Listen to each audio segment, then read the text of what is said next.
నమస్తే. ప్రస్తుతం మనతో పాటు ఉన్నారు సీనియర్ పొలిటికల్ అనలిస్ట్ కృష్ణాంజనేయులు గారు. సార్ నమస్తే అండి. నమస్తే స్వర్ణ గారు. సార్ ఎలా ఉన్నారు? బాగున్నాను. మీరు బాగున్నారా? బాగున్నాను సార్. Thank you. మొన్న అంటే చాలా అర్జెంటుగా అసెంబ్లీ సమావేశాలు ఏర్పాటు చేయడం, అమరావతికి సంబంధించి తీర్మానం చేయడం. సో ఆల్రెడీ ఇంతకుముందు కూడా కూటమి ప్రభుత్వం ఇట్లా చేసింది. చంద్రబాబు నాయుడు గారు చేశారు. మళ్ళీ మళ్ళీ అదే రిపీట్ చేసేసరికి ఇదందుకు ఒక డ్రామా చేస్తున్నారనేది కొంతమందిలో వినిపిస్తున్న మాట. ఎందువల్ల అంటారు? అంత అర్జెంటుగా తీర్మానం చేపించాల్సినంత అవసరం ఏముంది? స్వర్ణ గారు, ఇప్పుడు మీరు ఇంతకుముందు ఒకసారి అమరావతి మీద తీర్మానం చేశారు అన్నారు. ఎప్పుడు చేశారు తీర్మానం? తీర్మానం ఎప్పుడూ జరగలేదు. 2015లో అమరావతి అనేటువంటిది కాకుండా ఆ రోజున ఆంధ్రప్రదేశ్కి ఒక రాజధాని, అది కూడా ల్యాండ్ పూలింగ్ ద్వారాగా 29 గ్రామాలకు సంబంధించినటువంటి రైతులు ఇస్తున్నారు. దాని మీద అసెంబ్లీలో చర్చించి ఆ ప్రాంతంలో ఆంధ్రప్రదేశ్ రాజధానిని ఏర్పాటు చేయాలి అనేటువంటి అంశం మీద చర్చ జరిగింది. చర్చ జరిగి ఆ రోజున తీర్మానం చేశారు. ఆ రోజున ఆంధ్రప్రదేశ్ రాజధానికి సంబంధించినటువంటి ఒక నిర్ణయం అయితే జరిగింది. నిర్ణయం జరిగినటువంటిది ఎప్పుడు? 2015లో. మరి ఇప్పుడు ఎందుకు చేస్తున్నారు? కారణం ఏంది? అసలు ఇంత అర్జెంటు హడావుడి అని అంటున్నారు కదా. దీంట్లో అర్జెంటు హడావుడి ఏం లేదు. ఒక ప్రత్యేకమైన సమావేశాన్ని నిర్వహించారు. ఆ ప్రత్యేకమైన సమావేశం ఈ అసెంబ్లీకి సంబంధించినటువంటి తీర్మానం కోసం మాత్రమే ఈ ప్రత్యేకమైన సమావేశం. అర్జెంటు హడావుడి కాదు. సరే, ఇప్పుడు ఎందుకు చేశారు అంటే ఇప్పుడే చెయ్యాలి, ఇప్పుడు మాత్రమే చేయగలరు. 2015లో ఆంధ్రప్రదేశ్ రాజధాని ఏంటి చెప్పండి? ఆంధ్రప్రదేశ్ రాజధాని 2015లో 2014 నుంచి 2024 వరకు ఆంధ్రప్రదేశ్కి తెలంగాణకి ఉమ్మడి రాజధానిగా హైదరాబాద్ ఉంటుంది 10 ఏళ్ల పాటు. దాని తర్వాత ఆంధ్రప్రదేశ్ ఒక ప్రత్యేకమైనటువంటి రాజధానిని ఆ రాష్ట్రం ఏర్పాటు చేసుకుంటుంది ఈ 10 సంవత్సరాల లోపు అని ఆంధ్రప్రదేశ్ విభజన చట్టానికి సంబంధించినటువంటి సెక్షన్ 5 క్లాజ్ 2లో పేర్కొనటం అనేది జరిగింది. అవును. అంటే 10 ఏళ్ల పాటు ఆంధ్రప్రదేశ్కి రాజధాని హైదరాబాదే, తెలంగాణకి రాజధాని హైదరాబాద్, ఉమ్మడి రాజధాని హైదరాబాద్. మరి హైదరాబాద్ ఉన్నప్పుడు అక్కడ ఒక రాజధానిని మనం ఏర్పాటు చేసుకునే వెసులుబాటు మాత్రమే మనకి విభజన చట్టం ఆ రోజున కల్పించబడింది. మీరు ఒకటి ఏర్పాటు చేసుకోండి, దాన్ని నిర్మించుకోండి, తయారు చేసుకోండి. మీరు పూర్తయిన తర్వాత 2024 తర్వాత మీరు మీ కొత్త రాజధానిలోకి వెళ్ళండి. మరి 2024 జూన్ 2వ తారీఖు అంటే ఆ 10 ఏళ్ల సమయం ముగిసింది. ఇప్పుడు జూన్ 3వ తేదీన మనకి 4వ తేదీ రిజల్ట్స్ వచ్చాయి. 12వ తేదీన ప్రభుత్వం ఏర్పడింది 2024. మరి వచ్చిన తర్వాత ప్రభుత్వం వచ్చిన తర్వాత అమరావతి రాజధాని అమరావతిలోనే కొనసాగాలి, నిర్మాణ పనులు ఇప్పుడు మొత్తం కొనసాగించేటువంటి పరిస్థితి ఉంది. మరి ఇప్పుడు 10 ఏళ్ళు ముగిసినాయి కాబట్టి ఇప్పుడు ఏం చేయాలి? ఈ విభజన చట్టంలో పేర్కొన్నటువంటి సెక్షన్ 5 క్లాజ్ 2లో మీరు ఆంధ్రప్రదేశ్ తెలంగాణ రాజధాని ఉమ్మడి రాజధాని 10 ఏళ్ళు ఉంటుంది, తర్వాత ఏర్పాటు చేసుకోమన్నారు కదా. ఏర్పాటు చేసుకుంటున్నాం మేము, అమరావతి మా రాజధాని అని ఇప్పుడు అఫీషియల్గా విభజన చట్టంలో దానికి సంబంధించినటువంటి సవరణ చేసి, పార్లమెంట్లో సవరణ చేసి ఈ నిర్ణయం చేయటం కోసం ఇప్పుడు అసెంబ్లీలో తీర్మానం చేశారు. ఇప్పుడు యాక్చువల్గా ఉమ్మడి రాజధానిగా హైదరాబాద్ ఉన్నప్పుడు ఆంధ్రప్రదేశ్ వాళ్ళని రాజధానిగా హైదరాబాద్ నేమ్ యూజ్ చేసుకోలేదే. యూజ్ చేసుకోలేదండి, ఉంది మేము అమరావతికి వెళ్ళిపోతాము అని చెప్పి వాళ్ళే డిసైడ్ చేశారు కదా. అండ్ 33,000 ఎకరాలు రైతుల నుంచి సేకరించారు, టెంపరీగా అక్కడ ఏదో కట్టారు, వెళ్ళారు. సో ఆ టైంలో అంటే మనకి మొట్టమొదట రాష్ట్ర విభజన తర్వాత ముఖ్యమంత్రి చంద్రబాబు నాయుడు గారు ఉన్న తర్వాత జగన్మోహన్ రెడ్డి గారు వచ్చిన మళ్ళీ ఇప్పుడు ముఖ్యమంత్రిగా చంద్రబాబు నాయుడు గారే ఉన్నారు. బట్ కేంద్రంలో అయితే మోడీ గారే కదా ఉన్నారు. అప్పట్లో వచ్చారు, కాస్త మట్టి ఇచ్చారు, కాస్త నీళ్ళు ఇచ్చి వెళ్ళిపోయారు. మరి మళ్ళీ మళ్ళీ అమరావతి రాజధాని అనాల్సిన పాట పాడాల్సినంత అవసరం ఏముంది? ఎప్పుడు పాట పాడేదేం లేదు. 2015లో మొదలైనటువంటి ప్రక్రియ, రాజధానికి సంబంధించినటువంటి ప్రక్రియ కొనసాగుతూ ఉంది అంతే తప్ప మీరు 2024 వరకు మీది అయిపోయింది హైదరాబాద్, మాకు సంబంధం లేదు హైదరాబాద్తో అని మనం ఏం ప్రకటించుకోలేదు. మన విభజన చట్టంలో పేర్కొనబడి ఉంది కాబట్టి మనకి ఇక్కడ హక్కులు ఉన్నాయి. ఇక్కడికి వచ్చి ఏం పని చేస్తాము, ఏం చేయగలము అంటే ముఖ్యమంత్రి పరిపాలన అక్కడ ఉన్నారు, అక్కడే రాజధానికి సంబంధించినటువంటి పనులు, అక్కడే అసెంబ్లీ నిర్మించుకున్నాం, అక్కడే సెక్రటరేట్ ఉంది, అక్కడే హైకోర్టు ఉంది, పనులు జరుగుతున్నాయి. అలాగని హైదరాబాద్తో డిస్కనెక్ట్ అయ్యేది లేదు టెక్నికల్గా. 10 ఏళ్ల వరకు హైదరాబాద్తో మనకు ఉమ్మడి రాజధానిగానే ఉంది టెక్నికల్గా. ఇప్పుడు ముందు 2019 వరకు కూటమి ప్రభుత్వం ఉంది. ఆ రోజున ఆ రోజున రాజధాని నిర్మాణానికి సంబంధించిన జరిగింది. వైఎస్ఆర్ కాంగ్రెస్ పార్టీ వచ్చింది. వైఎస్ఆర్ కాంగ్రెస్ పార్టీ మాకు అమరావతి వద్దు, మాకు 3 రాజధానులు కావాలని వాళ్ళు అమరావతిని పక్కన పడేశారు. ఇది రాజకీయపరమైన నిర్ణయం మాత్రమే. మాకు హైదరాబాద్ వద్దు, హైదరాబాద్తో సంబంధం లేదు అనేటువంటిది టెక్నికల్గా ఎక్కడా లేదు. 10 ఏళ్ల పాటు ఉమ్మడి రాజధాని హైదరాబాదే. ఇప్పుడు 10 ఏళ్ళు అయిపోయినాయి కాబట్టి ఇప్పుడు మనము అనివార్యంగా మనకి రాజధాని ఏంటో మన విభజన చట్టంలో పేర్కొనాలి. ఈ విభజన చట్టంలో పేర్కొనకుండా సాధ్యం కాదు. విభజన చట్టం పేర్కొనాలంటే విభజన చట్టం ఎవరు చేశారు? ఆంధ్రప్రదేశ్ చేయాల, తెలంగాణ చేయాల. రాష్ట్రాన్ని విభజించేటువంటి హక్కు అధికారం పార్లమెంటుకు మాత్రమే ఉంటుంది. ఆ పార్లమెంట్ చట్టం చేసింది. ఆ చట్టంలో మనం ఇప్పుడు సవరణ చేసుకోవడానికి 10 ఏళ్ళు అయిపోయింది కాబట్టి, ఉమ్మడి రాజధాని అయిపోయింది కాబట్టి ఇప్పుడు సవరణ చేయాలంటే సవరణ చేయండి, ఈ విధంగా సవరణ చేయండి, అమరావతి రాజధాని, ఒకటే రాష్ట్రం ఒకటే రాజధాని అని మనము అసెంబ్లీ నుంచి తీర్మానం ఇప్పుడు అనివార్యంగా చేయాలి. ఇదే టైము. ఒక రాష్ట్రానికి దీంట్లో జిమ్మిక్కు ప్రచారము, దీంట్లో ఏదో ప్రచారం కోసం చేస్తున్నారు, లేకపోతే దీంట్లో ఏదో రియల్ ఎస్టేట్ వాళ్ళ కోసం చేస్తున్నారు. ఏముంది రిజిస్టర్ కాదు సార్. ఇప్పుడు ఒక రాష్ట్రానికి రాజధానిగా ఏ ప్రాంతం ఉండాలి అనేది నిర్ణయించేది ప్రజలు, ప్రభుత్వాలు. అవును. సో ఆ రాష్ట్రం నిర్ణయించుకుంటే సరిపోతుంది. దానికి పార్లమెంట్ ఆమోదం, కేంద్రం ఆమోదం ఎందుకు అనేది ఇప్పుడు ఎదురవుతున్న ప్రశ్న. ఇప్పుడు మళ్ళీ జగన్మోహన్ రెడ్డి గారు వచ్చారని అనుకుందాం, ఆయన మార్చే వెసులుబాటు కూడా ఉంది కదా మన దగ్గర. మరి ఇప్పుడు ఎందుకు తీర్మానాలు ఇవన్నీ? రేపొద్దున ఇంకో గవర్నమెంట్ వచ్చినప్పుడు మళ్ళీ మాట మార్చడం చెప్పుకోవడానికి లేని సందర్భంలో అత్యవసర సమావేశాలు ఎందుకు అని మీరు దీంట్లో 2-3 ప్రశ్నలు అడిగారు. మీరు ఏమడిగారు? రాష్ట్రానికి సంబంధించినటువంటి రాజధాని నిర్ణయించేటువంటి అధికారము రాష్ట్రాలకు, రాజధానికి సంబంధించినటువంటి వ్యవహారం. మరి కేంద్రం పార్లమెంట్లో ఎందుకు చేయాలని మీరు అడుగుతున్నారు. అందుకనే ఇలాగ ఎవరైనా సరే ఆలోచించే వాళ్ళ కోసం నేను స్పష్టతగా చెప్తున్నాను మీకు. రాష్ట్రాల విభజనకు సంబంధించినటువంటి అంశము రాష్ట్రాల పరిధిలో ఉండదు. కేంద్రంలో ఉండేటువంటి పార్లమెంటుకు మాత్రమే హక్కు, అధికారం ఉంది. రాజ్యాంగబద్ధంగా పార్లమెంటు ఏ రాష్ట్రానికి సంబంధించినటువంటి విభజన చేయాలి ఏంటి అనేటువంటి విధంగా ఆయా ప్రాంతాల ప్రజల యొక్క అభిష్టానికి అనుగుణంగా పార్లమెంట్లో నిర్ణయం చేసి విభజన చేస్తారు. విభజన చట్టం కూడా పార్లమెంటు చేస్తుంది. పార్లమెంటు చేసింది. తెలంగాణ విడిపోతాను అని వాళ్ళు అడిగిన తర్వాత తెలంగాణ విడిపోయిద్ది. అదేవిధంగా ఆంధ్రప్రదేశ్ విడిపోతుంది. కొత్త రాజధాని ఆంధ్రప్రదేశ్ ఏర్పాటు చేసుకుంటుంది. ఎందుకు అనంటే భారతదేశంలో ఇప్పటి వరకు రాష్ట్రాల విభజన ఎక్కడ జరిగినా సరే విభజన జరిగినటువంటి రాష్ట్రంలోనే రాజధాని ఏర్పాటు చేసుకోవటం ఉంది. ఇది భిన్నమైనటువంటిది తెలంగాణ ఆంధ్రప్రదేశ్ విభజన. ఏం జరిగింది? తెలంగాణ కొత్త రాష్ట్రం, కానీ రాజధాని తెలంగాణలో ఉంది. ఇప్పుడు ఉన్నటువంటి ఆంధ్రప్రదేశ్కేమో రాజధాని లేదు. అందుకోసమనే 10 ఏళ్ల పాటు ఉమ్మడి రాజధాని అనేటువంటి దాన్ని ఇవ్వటం అనేటువంటి జరిగింది. ఇది ఒక భిన్నమైనటువంటి అంశం. అందుకనే మీరు చాలామంది అడుగుతున్నారు కదా, పార్లమెంట్కి ఏం సంబంధం, రాష్ట్రానికి కదా. పార్లమెంటు ఇప్పుడు రాజధానిని నిర్ణయించటం లేదు. రాజధానికి సంబంధించినటువంటి అంశం మీద కాదు ఇది. పార్లమెంటు ఇప్పుడు చట్ట సవరణ చేసేది విభజన చట్టాన్ని సవరణ చేస్తుంది. ఓకే. విభజన చట్టంలో పేర్కొనబడ్డటువంటి రాజధాని అనేటువంటి ప్రాంతము 10 ఏళ్ళు హైదరాబాద్ ఉండాలి, తర్వాత ఏర్పాటు చేసుకోండి అనే క్లాజ్ ఉంది కదా. మరి ఏర్పాటు చేసుకున్న తర్వాత ఇప్పుడు 10 ఏళ్ళు అయింది కదా, అయినప్పుడు అదేంటి ఆ రాజధాని అని ఆ చట్టంలో సవరణ చేయడానికి పార్లమెంట్ సమావేశాలు జరుగుతాయి. ఒకవేళ గవర్నమెంట్ మారిందనుకోండి, మళ్ళీ మార్చే అవకాశం లేదా? ఇక్కడ మీరు అందరు తెలుసుకోవాల్సినటువంటి అంశం ఏందో చెప్పనా? జగన్మోహన్ రెడ్డి ఇది మార్చాలని ముఖ్యమంత్రిగా ఉన్నప్పుడు, వైఎస్ఆర్ కాంగ్రెస్ పార్టీ అధికారంలో ఉన్నప్పుడు ప్రయత్నం చేశాడుగా. అయిందా? అవలేదుగా. ఎస్.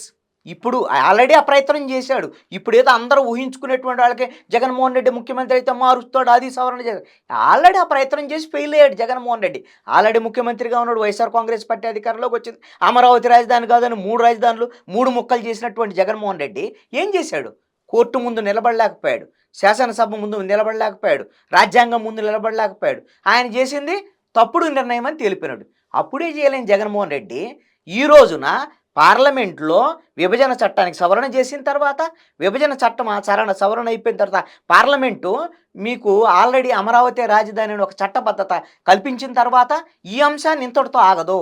ఈ అంశం సుప్రీంకోర్టు వరకు వెళ్తుంది. ఎందుకు? సుప్రీంకోర్టులో ఆల్రెడీ కేసు పెండింగ్లో ఉంది. ఏం పెండింగు? ఆయన 3 రాజధానులు అన్నాడు. 3 రాజధానులు హైకోర్టు చెల్లుబాటు కాదని చెప్పింది. హైకోర్టు నేను సుప్రీంకోర్టుకి వెళ్ళాడు జగన్మోహన్ రెడ్డి. సుప్రీంకోర్టు ఏం చెప్పింది? నువ్వేం చెప్పడానికి వీలేదా, హైకోర్టు చెప్పిందే కరెక్టు అని ఇంటీరియం ఆర్డర్ ఇచ్చింది. ఇప్పుడు ఫుల్ ప్లెజ్ ఆర్డర్ రావాలి అంటే ఇప్పుడు పార్లమెంట్లో చట్టబద్ధత ప్రకటించిన తర్వాత సుప్రీంకోర్టుకు వెళ్తుంది రాష్ట్ర ప్రభుత్వం, సుప్రీంకోర్టుకి ఇస్తుంది. సుప్రీంకోర్టులో ఒకసారి నిర్ణయం చేసిన తర్వాత రేపొద్దున జగన్మోహన్ రెడ్డి తల్లకిందులుగా తపస్సు చేసినా సరే ఇవన్నీ కూడా ఈ తీర్మానాలు వ్యవహారాలు అవన్నీ చేసి ఫెయిల్ అయ్యాడు. ఇక భవిష్యత్తులో కూడా జగన్మోహన్ రెడ్డి అమరావతిని కదిలించలేడు. ఇదంతా ఊహాజనితమైనటువంటి అంశం. ఓకే. అండ్ ఈరోజు మనం చూసాం ఆళ్ల రామకృష్ణారెడ్డి గారు ఇచ్చిన 3 కేసుల సంగతి ఓకే కోర్టు కొట్టివేసింది. ఫస్ట్ మీ వర్షన్ ఏంటి? మీరేం చెప్తారు? ఒకటి, ఆళ్ల రామకృష్ణారెడ్డి ఏదైతే ఆయన వేసినటువంటి కేసులన్నీ 3 కేసులు అసంబద్ధమైనవి. ఇదొక పనికిమాలినటువంటి కేసులు ఇవి. వీటిని విచారించాల్సినటువంటి అవసరం లేదు. ఈ కేసులు పూర్తి రాజకీయపరమైనటువంటి అనేటువంటి ఉద్దేశంతో హైకోర్టు కొట్టేసి. ఇది ఎందుకు వేశాడు ఆళ్ల రామకృష్ణారెడ్డి అంటే ఏం లేదు. ఇప్పుడు అమరావతికి సంబంధించి అంతా కూడా ఒక చట్టబద్ధత వస్తుంది. రేపొద్దున పార్లమెంట్లో చట్టబద్ధత ప్రకటిస్తారు, అక్కడ చట్ట సవరణ చేస్తున్నారు, విభజన చట్టాన్ని, ఇవన్నీ అయిపోతున్నాయి కాబట్టి ఏదో వైఎస్ఆర్ కాంగ్రెస్ పార్టీకి అన్యాయం జరిగిపోయింది రాజకీయంగా అని ఒక ఉద్దేశంతో గతంలో వేసినటువంటి కేసుల మీద మళ్ళీ ఇప్పుడు ఆయన కేసులు వేయటం అనేటువంటిది జరిగింది. అవి ఏవి విచారించడానికి పనికొచ్చే కేసులు కాదు. ఎందుకంటే ఆయన వేసినటువంటిది ఎస్సీ ఎస్టీలకు సంబంధించినటువంటి అసైన్డ్ భూముల మీద వేశాడు. ఆ అసైన్డ్ భూములకు సంబంధించినటువంటి విషయంలో ఎవరు బాధితులు లేరు, ఈయనే వేశాడు. వేసినటువంటి దాంట్లో కూడా వీళ్ళ ప్రభుత్వం ఉంది కాబట్టి పోలీసులను అడ్డం పెట్టుకొని కేసు పెట్టారు. అలాగా కేసు పెట్టడం ప్రభుత్వ విధానపరమైన నిర్ణయాల మీద తప్పు అని హైకోర్టు చెప్పింది. కాబట్టి ఆయన ఏమన్నాడు, ఇప్పుడు సిఐడి కాదు సిబిఐ విచారణ జరపండి. అసలు నువ్వు సిఐడిఏ విచారణకు పనికిరాదని కోర్టు చెబితే సిబిఐ విచారణ ఎందుకు పనికి వస్తుంది? ప్రభుత్వ విధానపరమైన విషయాలు ఏవైతే ఉన్నాయో నిర్ణయాలను క్వశ్చన్ చేసే రైట్ లేదా? ఖచ్చితంగా ప్రతిపక్షాలకు లేదా, ప్రజలకు లేదా? మీకు కూడా ఉంటుంది. కానీ ఆళ్ల రామకృష్ణారెడ్డి అని వైఎస్ఆర్ కాంగ్రెస్ పార్టీ చేసింది అది కాదు. వాళ్ళు ఏం చేశారంటే, ఇదిగో చంద్రబాబు నాయుడు, నారాయణ వీళ్ళందరూ తీసుకెళ్ళి అసైన్డ్ భూములు మొత్తాన్ని తీసేసుకుంటున్నారు, అది ఇదని చెప్పేసి ఇది చేశారు. మీరేం చేయాలి? దానికి మీరు అన్నట్టుగా కోర్టుకు వెళ్ళాలి, లీగల్గా ఫైట్ చేయాలి. కానీ ఏం చేశారు? మనకు ప్రభుత్వం ఉంది, అధికారం ఉంది అని చెప్పేసి సిఐడికి వెళ్ళిపోయి సిఐడి వాళ్ళకి చెప్పేసి ఎఫ్ఐఆర్ కట్టించేసి కేసు నమోదు చేశారు. అట్లా కేసు నమోదు చేయాలంటే ఎవరు ముఖ్యమంత్రి ఉన్నా, ఏ ప్రభుత్వం అయినా విధానపరమైన నిర్ణయం చేస్తే కేసులు పెట్టుకుంటూ పోతే ఇంకేం పాలన జరిగిద్ది. అందుకని మీరు ప్రభుత్వం వైపు నుంచి జరిగినప్పుడు అందుకనే ఈ కేసు విచారించాల్సిన అవసరం లేదు, పోలీసులు విచారించొద్దని వైసీపీ అధికారంలో ఉన్నప్పుడే కోర్టు చెప్పి, ఇప్పుడు వెళ్ళి సిబిఐ విచారణ కావాలంటున్నాడు. పనికిమాలిన పని ఇది వద్దు, అవసరం లేదు, నీవు ఇచ్చినటువంటిది వేస్ట్ అని చెప్పి తీసేశాడు. రెండోది ఏమేశాడు, ఇప్పుడు చంద్రబాబు నాయుడు బెయిల్ రద్దు చేయండి ఈ కేసులో అని చెప్పేశాడు. ఆయన ఇంటీరియర్ మాత్రం కేసు విచారణే వద్దన్నారు. తర్వాత ఈయన ఇన్నర్ రింగ్ రోడ్డుకి సంబంధించినటువంటి అలైన్మెంట్ సంబంధించిన భూములకు సంబంధించినటువంటి కేసు, దాంట్లో బెయిల్ రద్దు చేయమని అంటాడు. మీరు లీగల్గా అంశాలను గుర్తుపెట్టుకుంటే ఏదైనా ఒక బెయిల్ ఇవ్వాలంటే ఏ కోర్టు అయినా సరే 10 రకాల అంశాలు చూస్తే బెయిల్ రద్దు చేయాలి అంటే 100 రకాల అంశాలు చూస్తారు. ఎప్పుడు బెయిల్ రద్దు చేస్తుంది? ఏదైనా కేసు విచారణను అడ్డుకునేటువంటి ప్రయత్నం చేస్తున్నాడా నిందితుడు, సాక్షుల్ని ఏమైనా బెదిరిస్తున్నాడా, సాక్ష్యాధారాలను తారుమారు చేసేటువంటి ప్రయత్నం చేస్తున్నారా, కేసు దర్యాప్తు అధికారులు ఏమైనా బెదిరిస్తున్నాడా, ఇన్ఫ్లుయెన్స్ చేస్తున్నాడా, ఇవన్నీ చూస్తారు. ఇవన్నీ లేకుండా ఇప్పుడు వచ్చి చంద్రబాబు నాయుడు మొత్తం దీన్ని రద్దు చేయండి, బెయిల్ రద్దు చేయండి అంటే ఇవన్నీ ఊరికే ఏదో కేసులు వేయటం తప్ప ఇంకోటి.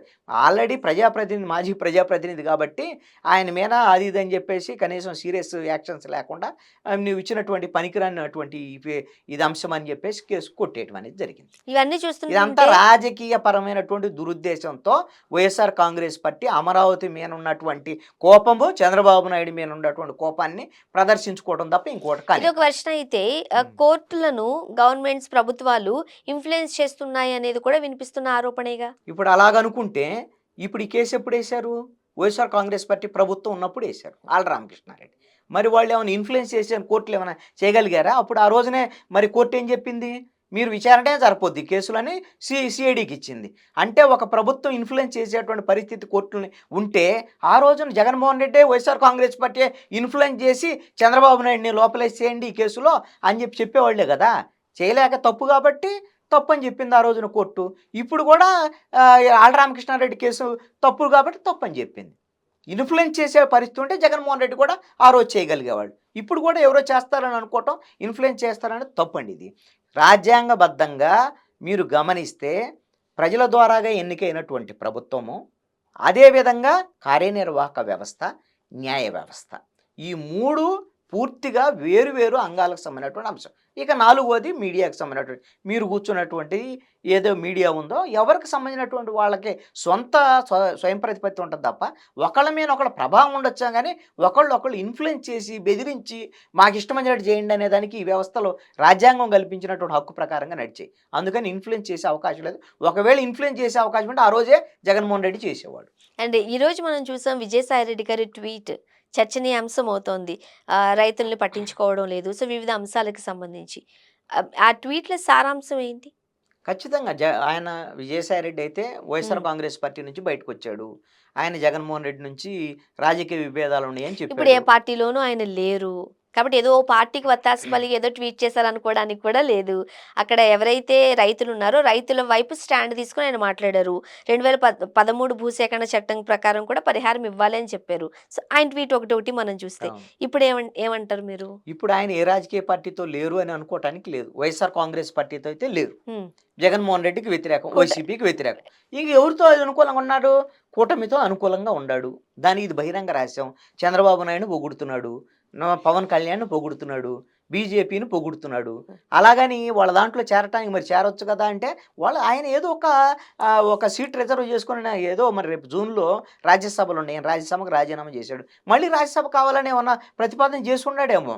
అందుకని ఒక రకంగా కూటమి వాళ్ళని బెదిరించడానికి ఏమన్నా ఈ విధంగా మీరు అమరావతికి సంబంధించి ఏదన్నా మరి రైతులకు సంబంధించి విషయం మాట్లాడితే గట్టిగా ఒకవేళ వాళ్ళకి ఏమన్నా మరి ఇతను కూడా మరి మళ్ళీ ఎందుకు అనవసరంగా ఈ జగన్మోహన్ రెడ్డికి వ్యతిరేకంగా ఉన్నవాడు మళ్ళీ మనం కూడా ఇదైతే ఇబ్బంది అయింది కదా అనే దాని మీద చేద్దాం. అయితే కానీ ఆయన బెదిరింపులకు భయపడే పరిస్థితిలో కూటమి ప్రభుత్వం ఉండిందా? భయపడదు. అంటే అయితే నయానో భయానో వాళ్ళ ప్రసన్నత కోరుకుని వాళ్ళకి సపోర్ట్ గా మాట్లాడుతూ పార్టీలో చేరాలనే ఉద్దేశాలు ఉంటాయి కానీ ఇట్లా ఇది కూడా బెదిరించి అంతే. ఇది కూడా చేరే ఉద్దేశం. దీని వెనక ఇంకొక వ్యూహం కూడా ఉంది. బెదిరించడానికే ట్వీట్ చేశాడని నేను అనుకోను. ఏదైతే ఈ విధంగా ప్రభుత్వానికి వ్యతిరేకంగా ఉండేటువంటి అంశాలు ఏవైతే ఉన్నాయో, రైతుల్లో ఇలాంటి మాట ఉన్న మాట వాస్తవం. 11 ఏళ్ళయింది, మాకు తొందరగా ప్లాట్లు ఇస్తే బాగుండు అనేటువంటి అంశాలు ఇవన్నీ ఉన్నమాట వాస్తవమే. తెలుగుదేశంలో ఉన్నవాళ్ళు కూడా మాట్లాడుతున్నారు. మాట్లాడకుండా ఏమంటలా. అలాగని ప్రభుత్వం వాళ్ళకి ప్లాట్లు ఇవ్వని అంటలా. ఈ అంశాలన్నీ మాట్లాడటం ద్వారాగా నేను కూటమి వాళ్ళు అనుకూలంగా లేను, కూటమికి వ్యతిరేకంగా కూడా మాట్లాడుతున్నాను, ప్రభుత్వానికి వ్యతిరేకంగా మాట్లాడుతున్నాను అని చెప్పుకోవటానికి విజయసాయిరెడ్డికి పనికొచ్చేటువంటి అంశం. ఆయన లేవనెత్తినటువంటి ప్రతి అంశము న్యాయపరమైంది, తప్పు కూడా ఏం కాదు. ఆయన లేవనెత్తినటువంటి ప్రతి అంశము ఇప్పుడు ప్లాట్లు ఇచ్చేయాలి, డెవలప్ చేసిన ప్లాట్లు ఇచ్చేయాలని ఆయన అడిగింది తప్పు కాదు. అలాగని ఇప్పుడు ఇవ్వటం సాధ్యం కాదు. ఇప్పుడుగా ఎందుకు అని అంటే ఇప్పుడు 11 ఏళ్ళైంది అమరావతి రాజధానికి సంబంధించి భూ సమీకరణ జరిగిన తర్వాత 4 ఏళ్ల పాటు కూటమి ప్రభుత్వం అయిందా. లాస్ట్ ఇయర్లో కూటమి బీజేపీతో 3 ఏళ్లే ఉంది ఆ ప్రభుత్వం సరిగ్గా చెబితే. మరి తర్వాత 5 ఏళ్ళు అమరావతి వద్దన్నాడు జగన్మోహన్ రెడ్డి. ఇప్పుడు డెవలప్మెంట్ ఎక్కడ ఉంటుంది కదా, అక్కడ అమరావతిని మూలన పడేసినటువంటి పరిస్థితి ఉంది. ఇప్పుడు ఈ కూటమి ప్రభుత్వం వచ్చిన తర్వాత ఈ 2 సంవత్సరాల కాలంలో ఆల్రెడీ నిర్మాణాత్మకమైనటువంటి పనులు జరుగుతున్నాయి. ఈ నిర్మాణం జరిగేటువంటి క్రమంలోనే ఇన్ఫ్రాస్ట్రక్చర్ డెవలప్ చేసిన ప్లాట్లు వాళ్ళకి అప్పచెప్పాలి. అంతేగాని ఇదిగో స్వర్ణ గారు, ఇదిగో ఈ ప్లాట్ మీది, ఇదిగో కృష్ణాంజలి ఈ ప్లాట్ మీద అని ఇచ్చేస్తే కుదరదు. వాళ్ళకి రోడ్లు వేయాలి, మంచినీటి సౌకర్యం కల్పించాలి, అండర్ గ్రౌండ్ డ్రైనేజ్ వేయాలి. ఏవైతే అగ్రిమెంట్లో డెవలప్మెంటు ఇన్ఫ్రాస్ట్రక్చర్ డెవలప్ చేసి ఇస్తామన్నారు అవన్నీ చేసి ఇవ్వాలి. అవన్నీ చేయాలి అని అంటే వాళ్ళ ప్లాట్ల వరకే పనిచేస్తే కూడా కుదరదు. ఏదైతే అమరావతి మాస్టర్ ప్లాన్కు అనుగుణంగా ఒకవైపు డెవలప్మెంట్కి సంబంధించిన నిర్మాణాలు జరగాలి, ఇంకొక వైపున ప్లాట్లకు సంబంధించినటువంటి ఇన్ఫ్రాస్ట్రక్చర్కి సంబంధించినటువంటి ఆ పనులు కూడా జరగాల్సినటువంటి అవసరం ఉంది. అందుకనే ఎప్పుడో అయింది, మేము ఎప్పుడో ఇస్తామని కూడా చంద్రబాబు నాయుడు చెప్పటంలా. ఇప్పుడు 2028 నాటికి ఈ విధంగా ఈ మీకు హైకోర్టు, అదేవిధంగా జడ్జీల క్వార్టర్సు, అదేవిధంగా ఏదైతే 4 జిఏడీలకు సంబంధించినటువంటి 4 టవర్సు, ఇప్పుడే నిర్మాణం అయిపోయినటువంటి ఎమ్మెల్యేలకు సంబంధించినటువంటి మొత్తం టవరు పూర్తి చేసి, అదేవిధంగా ఎంప్లాయీస్కి సంబంధించినటువంటి దాన్ని పూర్తి చేసి, మొత్తము సీడ్ యాక్సెస్ రోడ్లు 2 ప్రధానమైనటువంటి సీడ్ యాక్సెస్ రోడ్లని కోల్కతా మద్రాసు హైవేకి కనెక్టివిటీ చేసేటువంటి పనులు జరుగుతున్నాయి. ఇవన్నిటికి కూడా టైం బౌండ్ నిర్ణయించి డేట్లతో సహా ప్రకటించారు. ఇప్పుడు మన పక్క రాష్ట్రం తెలంగాణలో చూస్తే సెక్రటేరియట్ కట్టడానికి 2 ఏళ్లు పట్టింది. అత్యంత సుందరమైన ఇది 616 కోట్లు అయిందంతే. ఇప్పటికీ మనకి 1000 కోట్లు చెబుతూ ఉన్నారు, టెంపరీ భవనాలే అంటున్నారు. ఇంకెంత టైం కావాలి గవర్నమెంట్ కి? ఇప్పుడు కట్టే టెంపరీ భవనాలు కాదండి, టెంపరరీ భవనాలు కాదు, కట్టినవి కూడా టెంపరరీ భవనాలు కాదు. వాళ్ళు చెప్తుంది టెంపరరీ భవనాలు అదేనండి, మీరు అందుకనే అనండి, అలాగా కొంతమంది అనుకుంటున్నారు కాబట్టి చెప్తున్నా. కట్టినవి టెంపరరీ భవనాలు కాదు, కట్టేవి టెంపరరీ భవనాలు కాదు. మరి తాత్కాలిక రాజధాని ఎందుకన్నారంటే కట్టిన భవనాల్లో ఆయా కార్యాలయాలు తాత్కాలికంగా ఉంటాయి, ఆ భవనాలు శాశ్వతంగా ఉంటాయి. ఇప్పుడు అసెంబ్లీ నడుగుతుంది కదా, అసెంబ్లీ భవనం ఉంది కదా, రేపొద్దున అసెంబ్లీ భవనం సంబంధించినటువంటి దాన్ని కట్టుకున్న తర్వాత, భవనం కట్టిన తర్వాత దాంట్లోకి ఇది వెళ్ళిన తర్వాత ఇప్పుడు ఉండేటువంటి అసెంబ్లీ భవనం శాశ్వతమైంది, దాంట్లో ఇంకొక కార్యాలయం వస్తుంది అంతే తప్ప భవనాలు శాశ్వతం. కానీ ఇప్పుడు ఉండేటువంటి అసెంబ్లీ, సెక్రటరేట్, హైకోర్టు కూడా ఉంది, ప్రజెంట్ నడుస్తున్నాయి. ఇవి ఆ నడిచే కార్యాలయాలు తాత్కాలికమైన, పర్మినెంట్ కడుతున్నారు. ఆ పర్మినెంట్ బిల్డింగ్స్ ఏది మన ఏదైతే అమరావతి మాస్టర్ ప్లాన్కి అనుగుణంగా నిర్మాణం జరుగుతున్నట్టు వైసీపీ. అందుకని ఇవంతా నిర్మాణం అనేటువంటిది దశల వారీగా జరిగే నిర్మాణంలో 2028 లోపు పూర్తయ్యేటువంటి అంశాన్ని ఇప్పటికే ప్రకటించారు. ఇది ఇంకా కొనసాగేటువంటి ప్రక్రియ తప్ప, మీరు తెలంగాణకు సంబంధించినటువంటి సెక్రటరేట్ని చెప్పారు, సెక్రటరేట్ మొత్తం కూడా ఆంధ్రప్రదేశ్ అమరావతికి సంబంధించినటువంటి జిఐడి టవర్స్ ఉన్నారు కదా, ఆ ఒక్క టవర్తో సమానం, ఒక్క టవర్తో. అలాంటి 4 టవర్లు ఇంపార్టెంట్ టవర్.